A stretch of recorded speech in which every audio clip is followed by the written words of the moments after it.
वो हमेशा भविष्य की ओर जाता है और भूतकाल से परेशान होता है। तो इसीलिए हमें वर्तमान पर फोकस कीजिए, तभी हमारे दिमाग के अंदर कुछ जाएगी, हम जो भी पढ़ेंगे वो समझेंगे। इसीलिए भूतकाल में हमेशा हमारा दिमाग भागता रहता है, उसको पकड़ के वर्तमान में लाइए और काम कीजिए, तभी आगे बढ़ सकते हैं। आज हम बात करेंगे कि जो ग्रह है उसके ग्रह के बारे में हम बात करेंगे। ग्रह में देखिए बहुत सारी, एक जो बृहस्पति है हमारे पास, इसको लघु सौर तंत्र क्यों कहा जाता है? बृहस्पति को लघु सौर तंत्र इसलिए कहा जाता है कि इसकी अपनी ऊर्जा है, इसके पास उपग्रह तो है ही, इसके पास उपग्रह है, अपना रेडियो तरंग है इसके पास। तो सूरज भी जिस तरीके से निकालती रहती है ऊर्जा, उसी तरीके से बृहस्पति के पास भी अपना, ग्रह और तारे दोनों का गुण है, रेडियो तरंग निकालते रहती है। इसीलिए इसको लघु सौर तंत्र कहते हैं। और इसके अंतर्गत जो भी प्लैनेट्स हैं, जो भी इसके सैटेलाइट्स हैं, उपग्रह हैं, वो भी घूमते रहते हैं। तो एक प्रकार से, और ये बृहस्पति को बहुत बड़ा ग्रह माना जाता है, ये सबसे बड़ा ग्रह है हमारा। तो इस वजह से इसको लघु सौर तंत्र भी कहा जाता है। इसमें से देखिए जो सबसे बड़ा है, इसके पास सैटेलाइट उपग्रह है, वो गनीमेड है और यूरोपा है। इस बात को ध्यान रखने की जरूरत है।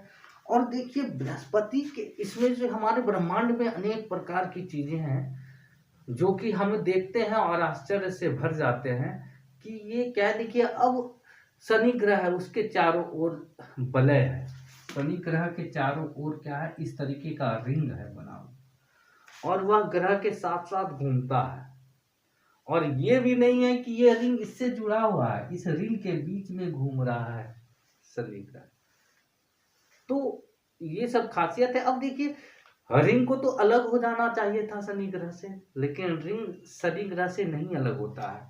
कारण क्या है कि स्पेस में जो चीजें हैं ना, थोड़ी सी भी कनेक्टेड है स्पेस में, अंतरिक्ष में चले जाते हैं, दो चीजें अगर कनेक्टेड हैं एक दूसरे से, तो वो एक दूसरे से दूर नहीं जाते हैं जल्दी। थोड़ा सा भी कनेक्शन है, क्योंकि स्पेस में बैलेंस बना रहता है, संतुलन बना रहता है, और इसीलिए ये सारी चीजें घूमती रहती है। तो शनि में जो है 7 वलय है, ध्यान रखना है हमें, 7 वलय है। और इसके बाद भी, वलय होने के बाद भी उपग्रह है, उपग्रह। अब देखिए कभी कभी हमें लगता है कि ये जो शनि का वलय है और यहाँ उपग्रह घूम रहे हैं, तो कभी कभी इसी से हमें लगता है कि ये जो शनि का वलय है, ये वलय बना और यही वलय धीरे धीरे टूट गया।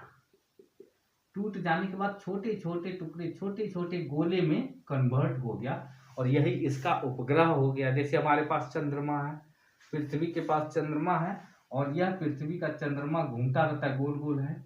उसी तरीके से वलय ही टूटा है। एक प्रकार से वैज्ञानिक ये अनुमान लगा रहे हैं कि वलय ही टूटा, इसी वजह से उपग्रह की खोज हुई है, उपग्रह का निर्माण हुआ है। अब हम देखते हैं कि इसका जो उपग्रह है, वलय तो 7 है शनि का, और इसमें उपग्रह कितने हैं? सबसे ज्यादा उपग्रह है इसमें, 87 से 89 तक उपग्रह हैं। और इसमें से हम देखते हैं टिटान सबसे बड़ा उपग्रह। की खासियत है, जो चीज सूर्य के नजदीक है, ये हमारा सूर्य है, सूर्य के नजदीक जो भी ग्रह घूम रहा है वो उसमें भारी पदार्थ उसका में निर्माण हुआ है उसके अंदर, और जो हल्के पदार्थ थे वो उससे दूर हो गए हैं। ज्यादातर भारी पदार्थ, क्योंकि सूरज जो है ना भारी पदार्थ को ज्यादा आकर्षित करता है, तो अपनी ओर नजदीक, सबसे नजदीक बुध ग्रह को, फिर शुक्र ग्रह को, इन सब चीजों को, मंगल है, ये सारी जो है ये क्या है, भारी पदार्थ से भरा बना हुआ है। और यह इसलिए बना हुआ है कि यह सूर्य इन सब ग्रहों को सूर्य से नजदीकी है, सूर्य से यानी वो खींचता है, सूर्य अपनी ओर खींचता है, सूर्य अपनी ओर खींच लिया, और खींचने की वजह से ये भारी पदार्थ जो है इधर आ गए ज्यादातर मामले में। ठीक है, अब हम देखते हैं, जब आप ग्रह की संरचना में हम जाएंगे तो बुध शुक्र ये सारे, इसी वजह से इसको हम आंतरिक ग्रह भी कहते हैं। आंतरिक ग्रह में जो भारी पदार्थ से बना हुआ है उसमें है बुध है, शुक्र है, पृथ्वी है, मंगल है।